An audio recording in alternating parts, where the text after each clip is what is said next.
Voador, por que houve tanta insistência na bola alçada hoje? E se você chegou a conversar isso com o pessoal durante a semana, já que uma bola que o Vila Nova tem de muita força é lá com o Donato, com o Renato, e o Atlético insistiu tanto nisso quanto estava perdendo? Nós trabalhamos isso, a bola cruzada ela tinha que ser no chão, né? Principalmente no início do jogo nós conseguimos. Tivemos aquela chance que ela pegou na trave, mais uma chance que passou na frente do gol. E o segundo tempo, principalmente o segundo tempo, com 1 a 0, o Vila se fechou, deu o lado para a gente, né? Congestionou a entrada da área. Nós precisávamos ter um jogo de lado, mas trazer para dentro para ter a finalização. E o cruzamento, quando ele se dava, ele tinha que ser um cruzamento forte na frente do gol, né? Já visto que o Vila tinha tomado alguns gols dessa situação. Mas com o passar do tempo, você vai se enervando dentro da partida, você vai tendo a posse, não consegue entrar, tem espaço pelo lado e você consegue forçar essa situação, né? Não era o ideal, mas mérito do Vila que conseguiu fechar bem por dentro, deu o lado.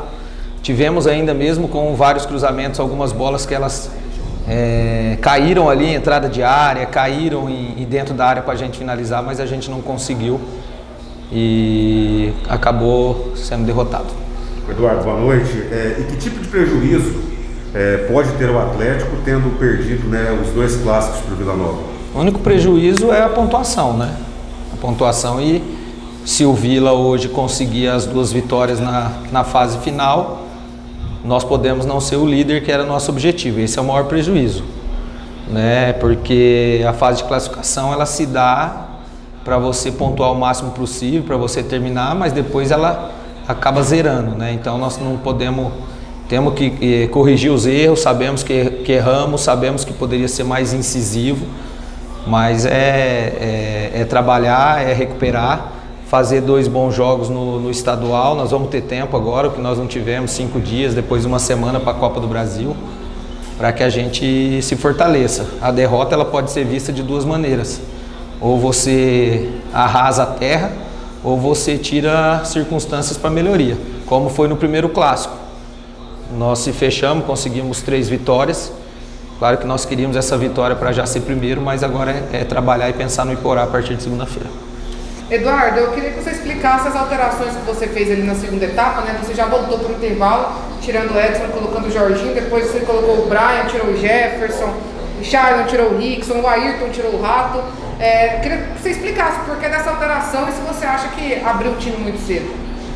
Pelo contrário, porque nós tomamos uma finalização aos 49 do segundo tempo. Então eu acredito que o Rickson está pedindo espaço, né? Claro que como o Vila tinha uma bola aérea muito forte, nós preferimos entrar com o Edson, um jogador mais de contenção, para a gente diminuir a transição deles, né? Então aí no intervalo, perdendo o jogo e o Vila já apostado mais no campo defensivo, com pouca transição, nós escolhemos colocar o Rickson, né? E depois as mudanças, o Shailon jogou muito de segundo volante também, então trouxemos o Shailon para dentro, colocamos o Ayrton para ter 2 velocidades pelo lado, até porque o Moacir tinha amarelo, e para forçar esse segundo amarelo, que no meu ver aconteceu 2 vezes, né? Eu elogiei muito o árbitro, mas ele não influenciou, eu vejo que o Marlon no primeiro turno mereceu ser expulso e foi expulso, e hoje o Moacir merecia ser expulso, tanto no primeiro tempo como no segundo.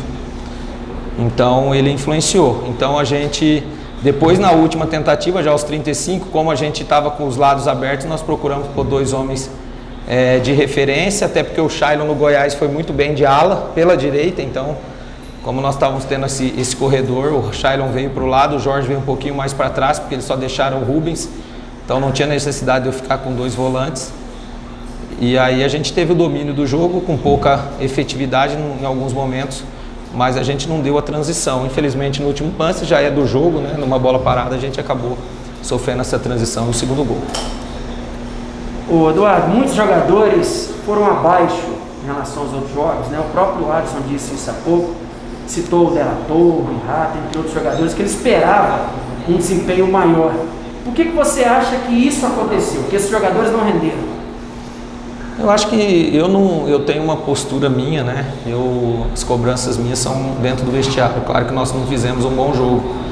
Alguns jogadores foram abaixo e a responsabilidade é nossa. Nós, às vezes, não demos a condição deles, principalmente no campo ofensivo, terem a situação. Começamos bem o jogo, tivemos 3 chances muito claras de gol, né, que era o nosso intuito, pressionar o Vila no início para a gente tentar fazer o gol, que aí mudaria um pouco a forma de jogar, né? E depois que eles fizeram o gol, eles se fecharam e a gente teve dificuldade de movimentação ofensiva, que é uma situação que ocorre principalmente no início da temporada. Você arrumar defensivamente, você arrumar a pressão é mais fácil, você trabalhar essa movimentação ofensiva leva um pouco de tempo, né? E nós não tivemos esse tempo, mas os jogadores tentaram. Os jogadores correram, os jogadores foram competitivos e errar e acertar faz parte do jogo. O que cabe a nós é depois uma reflexão, vendo o jogo novamente para tentar corrigir esses erros, né? E eles sabem também que eles têm que evoluir, eles precisam evoluir, são jogadores de qualidade e a gente vai procurar maximizar isso aí para as próximas partidas. Eduardo, você disse que antes do jogo, que clássico é um jogo diferente e que muda muita coisa com relação à derrota e com relação à vitória. E o Atlético já vem de 2 derrotas em 2 clássicos, os 2 que ele jogou no campeonato. Como é que você enxerga o que pode ser a partir de agora, depois de outra derrota e mais? O Adson disse que tem muitos jogadores que não estão mostrando o futebol que vocês imaginavam que eles poderiam. Você também você enxerga isso também? Eu acho que a gente fica muito chateado, né, com 2 derrotas em 2 clássicos.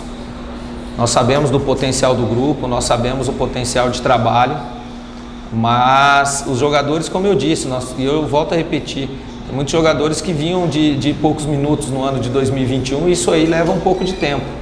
Nós sabemos que o Campeonato Goiano ele é importante para 2 situações, o título, que nós somos um time hoje de Série A, nós somos um time grande junto com os nossos rivais, então a responsabilidade do título, então o campeonato nós temos que fazer de tudo para ganhar. E o Campeonato Goiano também ele serve para te dar qualidade de jogo para a sequência do campeonato. Isso aí aconteceu todos os anos. 2020, quando nós estávamos na pré-temporada, nós fizemos uma baita até pré-temporada, tanto é que o Atlético aquele ano ganhava de 5.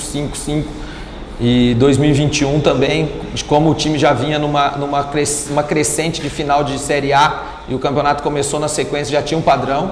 E esse ano nós estamos tendo um pouco de dificuldade, mas é usar esses jogos, é trabalhar, principalmente essa evolução ofensiva nossa, que nós sabemos que dentro do Campeonato Goiano nós precisamos propor, nós precisamos ser mais efetivos e usar os próximos jogos para esses ajustes aí, principalmente para o jogo do Ipurá, porque depois na Copa do Brasil é um jogo decisivo, que aí a eliminatória, a chance de erro tem que ser 0. Eduardo, você tem agora um tempo um pouco maior, né? Você tinha falado sobre isso no terceiro ano alerta. Além disso, liga o alerta essa derrota para que talvez não tenha mais rodízio e você treine, né, para consolidar um time titular de vez? Então, Natália, é complicado você falar de rodízio. A gente rodou o time porque nós precisávamos por vários fatores. E um dos fatores é você ter pelo menos uma sessão de treinamento. Porque se você joga segunda, quarta, domingo, você acaba nem treinando, porque 48 horas. Então a gente tentou mudar em algumas circunstâncias, porque aí você conseguiria dar algum trabalho, pelo menos para quem não estava no jogo, seja titular ou seja reserva, né? E agora, como eu falei, depois do jogo de Goiatuba, né? Nós vamos ter 5 dias, então na segunda, na terça e na própria quarta-feira nós podemos treinar. Depois do jogo do Iporá nós vamos ter, recupera na sexta, nós temos sábado, domingo, mais 4, 5 sessões. Então as mudanças elas ocorrem para treinamento, para desgaste, como eu falei, alguns jogadores pouca minutagem, então a gente sabe que se jogar 2, 3 jogos seguidos o risco de lesão é muito grande. E também nós montamos um grupo para ser homogêneo. Você tem que observar, você tem que dar minutagem para esses jogadores para que eles também, na sequência, a gente tenha um conceito de cada um deles para a segunda parte do ano, que é o Brasileiro e a Sul-Americana. Obrigado, Eduardo. Valeu.